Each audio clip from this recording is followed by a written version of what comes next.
Assalamualaikum warahmatullahi wabarakatuh. Welcome back to my YouTube channel Inspirasi Mahasiswa.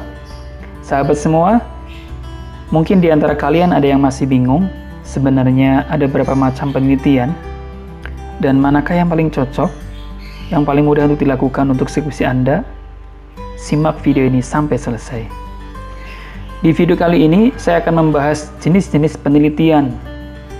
Sebelum saya menjelaskan panjang lebar mengenai jenis-jenis penelitian, terlebih dahulu saya informasikan bahwa semua pembahasan saya nanti bersumber dari sebuah buku yang berjudul How to Design and Evaluate Research in Education, edisi ke-8 yang ditulis oleh Jack Frenkel dan kawan-kawan.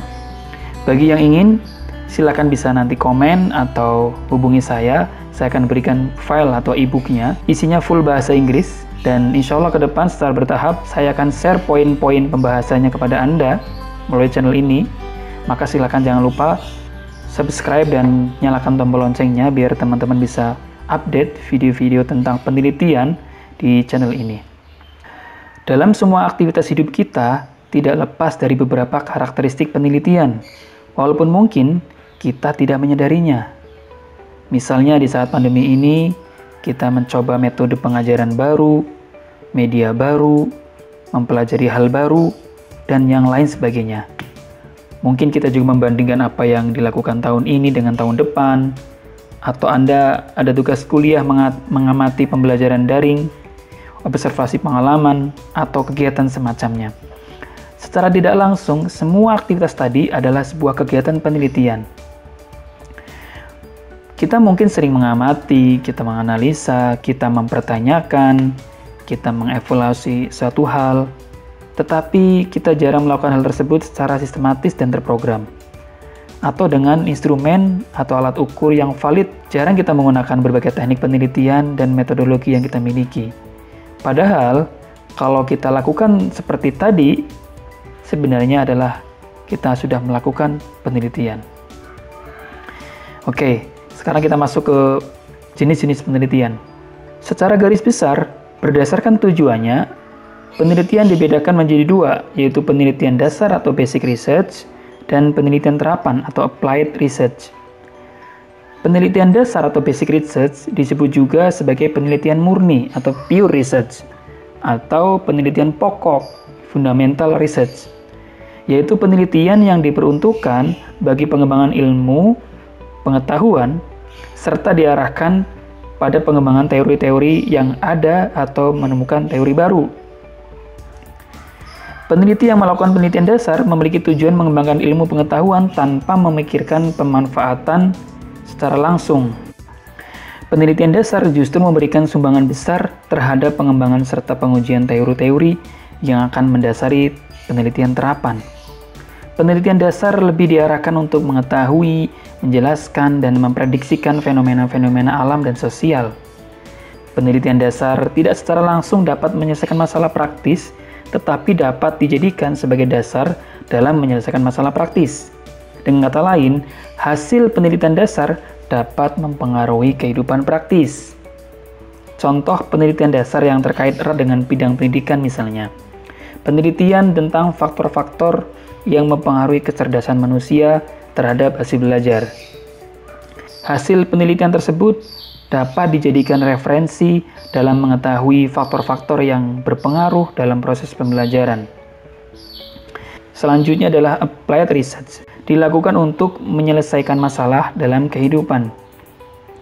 Penelitian terapan hasilnya tidaklah untuk dipertahankan di depan penguji atau pakar, tidak juga untuk disimpan dalam perpustakaan, melainkan harus diuji dalam dunia nyata, yaitu implementasi hasil penelitian tersebut apakah dapat menyelesaikan masalah atau tidak.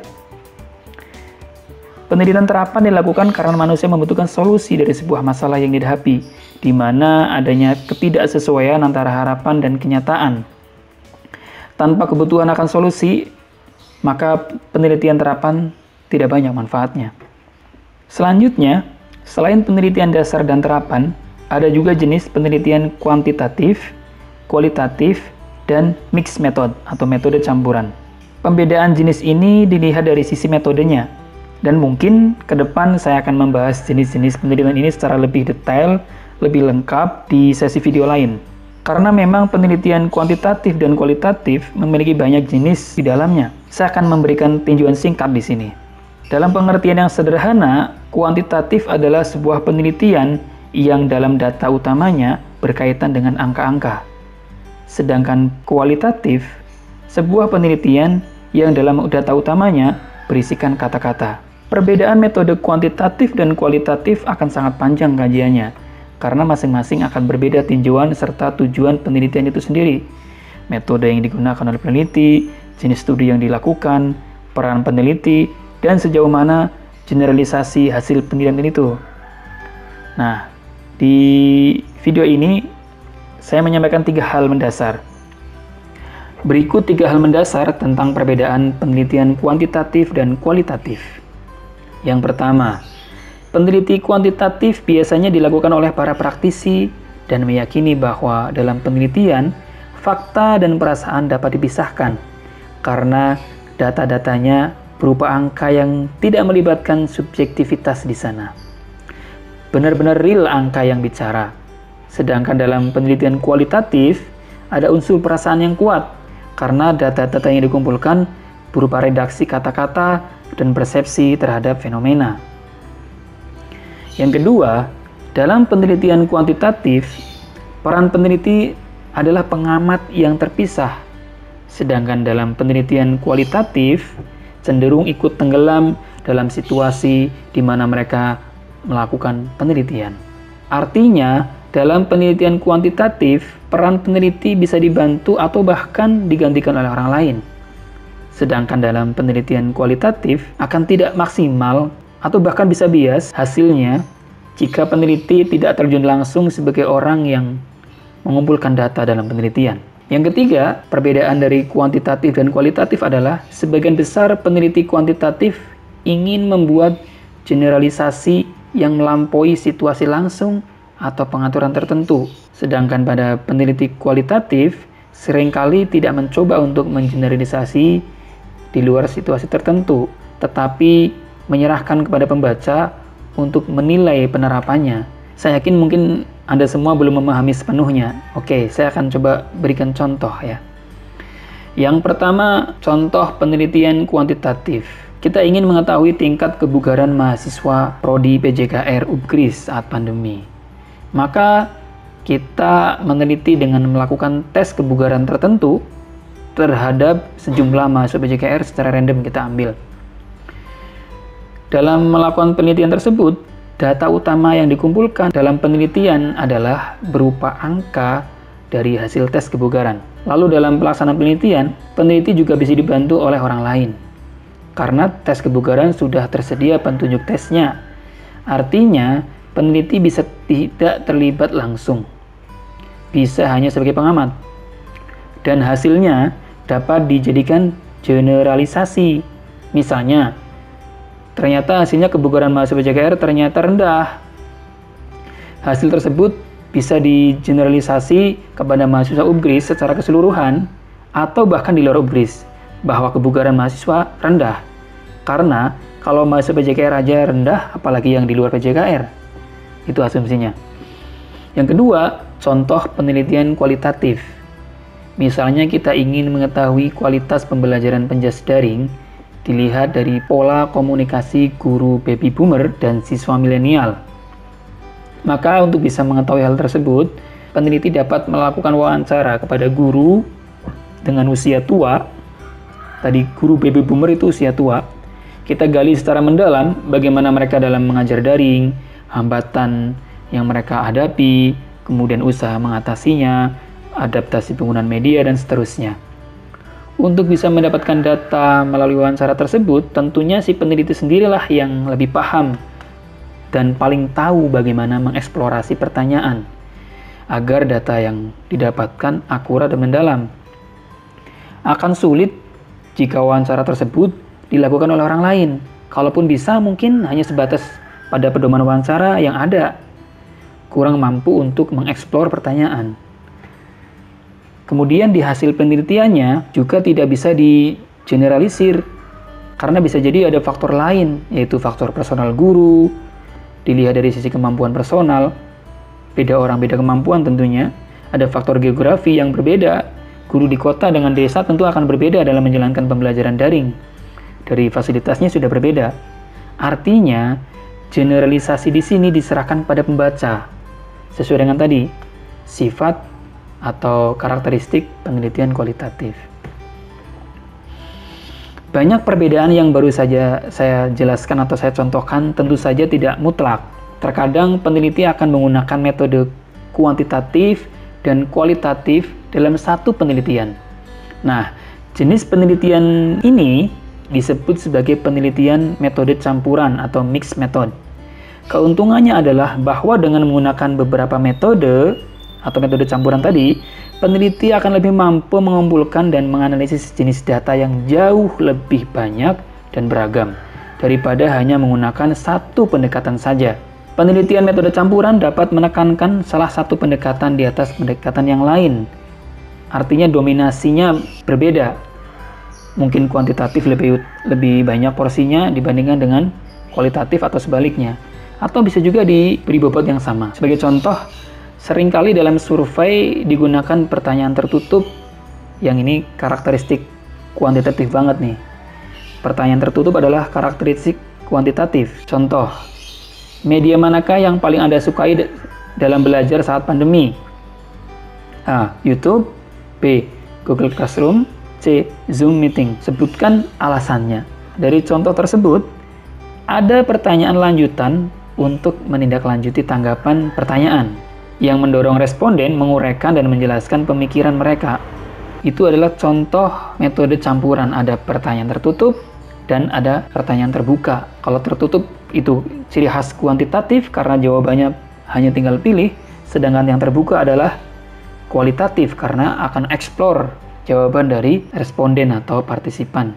Berikut secara umum perbedaan antara penelitian kuantitatif dan kualitatif saya resum dalam sebuah tabel.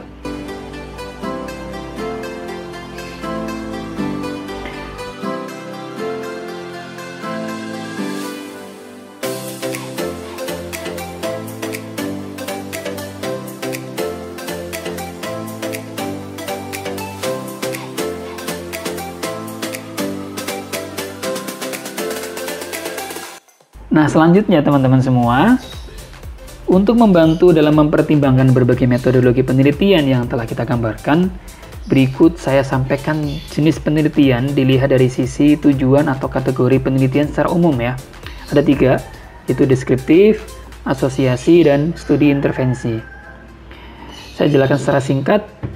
Penelitian deskriptif atau descriptive studies adalah dilakukan untuk menggambarkan tentang suatu keadaan tertentu dan seobjektif mungkin. Salah satu contoh terbaik dari penelitian deskriptif ditemukan dalam bidang botani atau zoologi. Dalam dunia pendidikan, jenis penelitian deskriptif yang paling umum adalah penelitian survei, yang insya Allah kita akan bahas lebih detail dan lengkap di sesi lain. Dari pendekatan kualitatif, penelitian jenis etnografi dan histori juga termasuk deskriptif. Contoh penelitian deskriptif dalam pendidikan misalnya, mengidentifikasi prestasi berbagai kelompok mahasiswa, menggambarkan perilaku guru, menggambarkan sikap orang tua, menggambarkan kondisi sekolah. Poin penting dari penelitian deskriptif adalah bahwa penggambaran dari fenomena adalah titik awal dari semua jenis penelitian.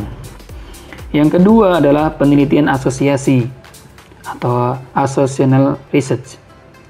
Misalnya kita ingin melakukan lebih dari sekedar menggambarkan situasi atau peristiwa, misalnya kita ingin melihat perbandingan ukuran kebugaran siswa dan apa saja yang mempengaruhinya, apakah motivasi berolahraga, literasi kesehatan, faktor orang tua atau yang lainnya, maka kita bisa mendapatkan jawabannya dengan meneliti lebih lanjut. Penelitian yang menyelidiki hubungan antara variabel sering disebut penelitian asosiasi.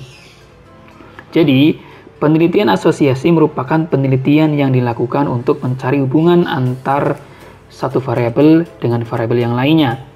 Metode korelasi dan kausal komparatif adalah contoh dari golongan penelitian asosiasi. Penelitian jenis asosiasi juga bagi sebagian kalangan peneliti dianggap kurang memuaskan karena mereka tidak mengizinkan peneliti untuk melakukan sesuatu atau intervensi yang dapat mempengaruhi hasil.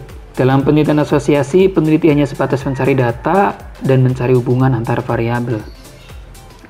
Jenis yang ketiga itu penelitian intervensi atau intervention studies.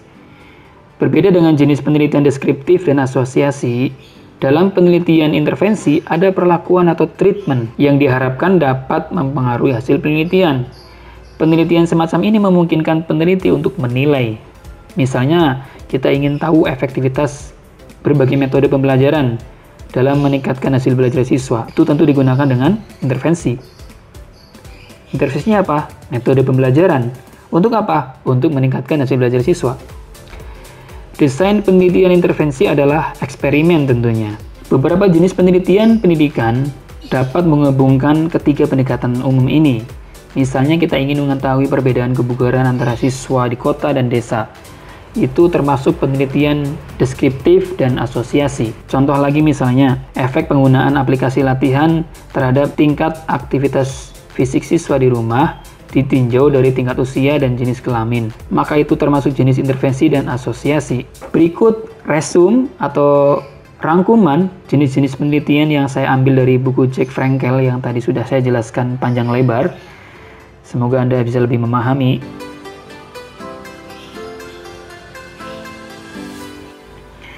Sebenarnya ada satu lagi, yaitu penelitian pengembangan yang saya belum temukan di buku ini.